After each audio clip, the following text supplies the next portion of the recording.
Yesu nashimwe, Imana ishimwe, Imana ishimwe. Igitondo cyiza cy'umugisha bene data, nshuti zanjye tubana mu mwanya wa niba turi buri gitondo, ndabashuhuje aho muri hose.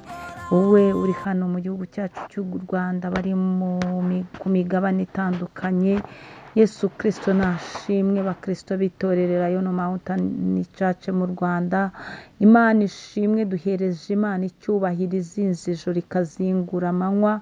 Dushimiye Imana umukozi w'umuhanga, dushimiye Imana y'inyembaraga n'ubushobozi bwinshi, dushimiye Imana umuremyi w'isi n'ijuru, dushimiye Imana yatwimanye ikongera ikaduha umwuka wo guhumeka, ikavuga ngo tubeho tukaba tubayeho. Imana ishimwe, ibikoze mu bumana bwayo no mu mbaraga zayo z'ubushobozi bwinshi. Hereza Imana icyubahiro mu izina rya Yesu Kristo. Reka ubunebwe wongere uhereza Imana icyubahiro, wongere ubwire Imana uti Imana urakoze. Zirikana kugira neza kw'Imana ku buzima bwawe. Amajoro atambutseho yose Imana yarahakubereye. Imana ishimwe ko yaguhinduriye umubabaro ibitwenge. Imana ishimwe ko yaguhanaguye amarira. Imana ishimwe ko yakuburaniye ikakuneshereza. Imana ishimwe ko yakurwaniriye. Imana ishimwe ko yaguhinduriye amazina n'amateka. Imana ihabwe icyubahiro. Nukuri tuzirikanye kugira neza kw'Imana ku buzima bwacu. Fasha tuyihereze icyubahiro muri iki gitondo cya kare, kandi wongere uyibanze aho ugiye, uyibanze mu byawe no kubawe, ndetse ihagarare hagati yawe n'ababisha bawe mu izina rya Yesu Kristo. Uyu munsi ubona Imana bundi bushya mu yindi sura, Imana ikwigaragarize mu bundi bwiza bwayo. Imana nishimwe cyane. Iki gitondo rero muri kumwe na Bishop Leonira, umushumba w'itorero Yono Mountain Church mu Rwanda. Turacyari muri teme yacu yitwa kugendana n'Imana, niyo twaganiriyeho muri iyi minsi. Kandi kugendana n'Imana ni ukwihana.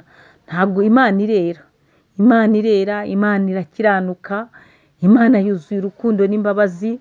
Ntabwo wavuga ngo ugendana n'Imana uri umunyamushiha, uri umunyamujinya, uri umwicanyi. Ntabwo byavamo. Imana rero irerayo, kandi Imana yuzuye urukundo n'imbabazi. Rero kugendana n'Imana ni ukureka ibyaha, kugendana n'Imana ni ukwezwa, kugendana n'Imana ni uguca bugufi, kugendana n'Imana ni ukugira kwizera. Imana ishimwe. Ntabwo wagendana n'Imana utayizeye, ntabwo wagendana n'Imana udahamiriza abandi ko Imana iriho. Kuba rero ubasha guhamya ni uko ufite kwizera. Kandi Imana itwigaragariza kenshi mu mirimo ikora itangaje, no kuba wowe ubwawe uhumeka, no kuba wowe ubwawe cya kigeragezo kitaraguhitanye, nuko habaye Imana, amaboko y'Imana yarakuramiye. Imana nishimwe cyane. Dufite Imana rero y'inyambaraga n'ubushobozi. Nyemerera dusome ijambo ry'Imana, urwandiko rw'Abaheburayo ibice 11. Ni ijambo rivuga ibyitegererezo by'abizera nyakuri. Imana ishimwe. Tukiri muri iyo teme yo kwizera, bambe yo kugendana n'Imana, twavugaga yuko umuntu atagendana n'Imana atayizeye. Rero kwizera niko kuduhamiriza ibyo tutareba ko ari by'ukuri. Imana ishimwe. Kwizera nibyo biduhamiriza, nibyo biguhamiriza ibyo utareba kari iby'ukuri. Nibyo biguhamiriza yuko Imana iri hamwe nawe. Nibyo biguhamiriza ko Imana ikwegereye. Nibyo biguhamiriza ko Imana ikurwanirira. Nibyo biguhamiriza ko Imana iguhoza amarira. Nibyo biguhamiriza ko Imana itabara. Nibyo biguhamiriza ko Imana ihindura imibereho. Kwizera nibyo biguhamiriza ko Imana ari inyembaraga. Kwizera nibyo biguhamiriza ko Imana ikiza uburwayi. Kwizera niko kuguhamiriza ko Imana ivana ku cyavu ikicaranya n'ibikomangoma. Kwizera niko kuguhamiriza ko amaboko y'Imana akomeye cyane. Kwizera niko kuguhamiriza ko Imana igufitiye urukundo rurenze. Kwizera niko kuguhamiriza ko Imana ikwitaho. Kwizera niko kuguhamiriza ko hari ahantu Imana ikugerera umwana w'umuntu atagera. Kwizera niko kuguhamiriza ibyo utareba ko ari iby'ukuri. Imana ishimwe. Mu byo utareba, twebwe Imana tuyiyumvamo, tukayibona, tukabona ibyo ikora, tukavuga ngo iki gikozwe n'Imana. Ibyo rero bikorwa mbese byaturwa byemerwa n'umuntu wizeye Imana, akizera imbaraga z'Imana. Kwizera nyemerera dusome umurongo wa 5. Kwizera niko kwatumye Enoki yimurirwa mu ijuru ngo adapfa, kandi ntiyaboneka kuko Imana yamwimuye, kuko yahamijwe atarimurwa yuko yanejeje Imana. Imana ishimwe cyane, Imana ihabwa icyubahiro. Ariko utizera ntibishoboka ko ayinezeza. Imana ihabwa icyubahiro, kuko uwegera Imana akwiriye kwizera yuko iriho, akagororera abayishaka.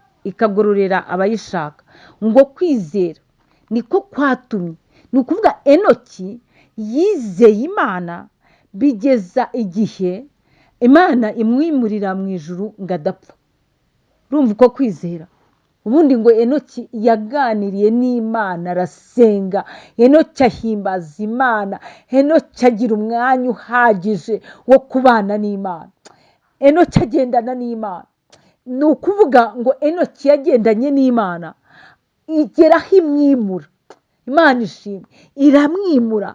Navuga ngo yafashe urugendo akomeza kugenda avugana n'Imana, aririmbira Imana, avuga ngo uri mwiza Mana, uteye ubwoba, wuzuye urukundo, urakiranuka. Avuga Imana, ayivuga bimuva mu mutima. Imana yuzura umubiri we, Imana yuzura intekerezo ze. Enoki Imana iramwishimira, yumva icyo kiganiro, yumva ayo masengesho, yumva ukuntu ayitaka. Imana irangije iramwimura. Iravuga ngo ikintu naguhemba ni uko nkwimurira mu ijuru ngo udapfa. Imana ishimwe. Ngo kandi ntiyaboneka kuko Imana yamwimuye, kuko yahamijwe atarimurwa yuko yanejeje Imana. Imana ishimwe. Kugendana n'Imana ni uko wakora ikintu rata nawe cyakora ku mutima w'Imana, ugafasha indushyi, ukagaburira abashonji, ukita ku banyamibabaro, byarangiza bikanezeza Imana, ikagira ubuzima ikwimuramo. Ahangaha Enoki ngo Imana yaramwimuye ngo adapfa. Nawe hari ahantu Imana yakwimura, hari ubuzima Imana yakwimuramo kugira ngo udapfa, kugira ngo udahitanwa n'ibyo byaha, kugira ngo udahitanwa n'iyo mibabaro. Ngo Enoki yanejeje Imana kubwo kwizera Imana. Ngo kandi Imana nayo imwitura ikintu gikomeye ngo ihita imwimura. Imana ishimwe. Burya kwimuka kose, kwimuka abantu bagira kose ntabwo kuva kuri Satani. Hari igihe Imana ikwiyimurira ahantu ikabona ko uzahagwa, Imana ikakwiyimurira kuko wanejeje Imana, kuko wayiringiye, kuko wazirikanye ko ariyo yakuvana aho hantu muri ayo mabi. Imana ishimwe. Ngo Enoki rero we ngo yanejeje Imana, ngo irangije iramwimura. Imana ishimwe.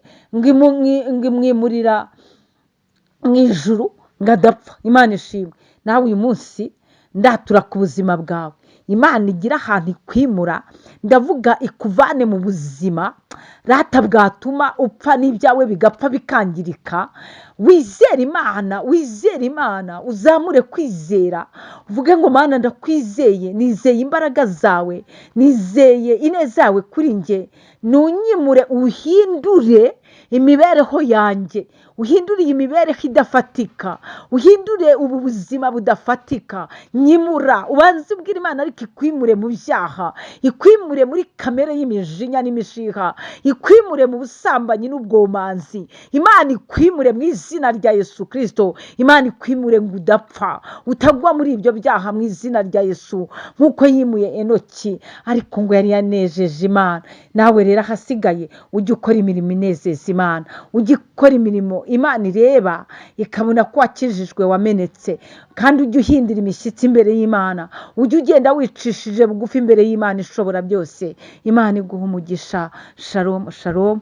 Muhaye muronke, mugendane n'Imana. Imana ibabanzirizeyo mu izina rya Yesu Kristo. Amen.